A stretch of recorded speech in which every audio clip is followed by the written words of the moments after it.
Tunatarajia upepo utavuma kwa kasi ya kilomita 20 kwa saa maeneo ya Ziwa Victoria na kaskazini mwa Ziwa Tanganyika. Kusini mwa Ziwa Tanganyika pamoja na maeneo ya Ziwa Nyasa, upepo unatarajiwa kuvuma kwa kasi ya kilomita 40 kwa saa.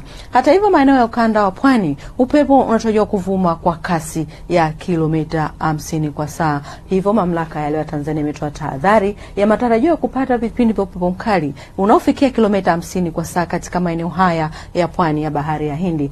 Halikadhalika, upepo utakaofikia kilomita 40 kwa saa katika maeneo haya na hivyo kusababisha vipindi vya upepo mkali katika maeneo ya Ziwa Nyasa na kusini mwa Ziwa Tanganyika. Tahadhari za mapema zinashauriwa kuchukuliwa kupunguza athari ambazo zinaweza kujitokeza.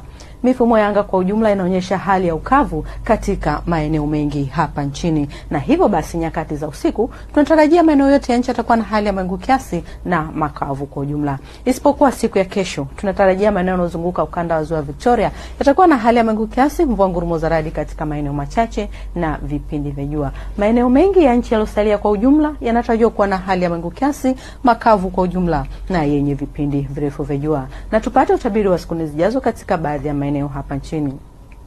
Dar es Salaam tunatarajiwa kuwa na vipindi vya mvua nyepesi katika maeneo machache. Hata hivyo, katika mkoa wa Dodoma hali inatarajiwa kuwa ni ya mawingu kiasi na vipindi virefu vya jua. Mkoani Mwanza kwa ujumla kunatarajiwa kuwa na hali ya mawingu kiasi yenye vipindi virefu vya jua kwa siku zijazo.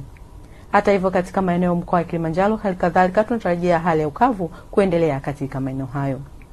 Maeneo ya mkoa wa Mbeya kunatarajiwa kuwa na hali ya mawingu kiasi, makavu kwa ujumla na yenye vipindi virefu vya jua. Maeneo ya mkoa wa Morogoro kunatarajiwa kuwa na hali ya mvua nyepesi kwa siku chache. Hata hivyo, katika maeneo ya mkoa wa Arusha kunatarajiwa kuwa na hali ya mawingu kiasi, makavu kwa ujumla na yenye vipindi virefu vya jua.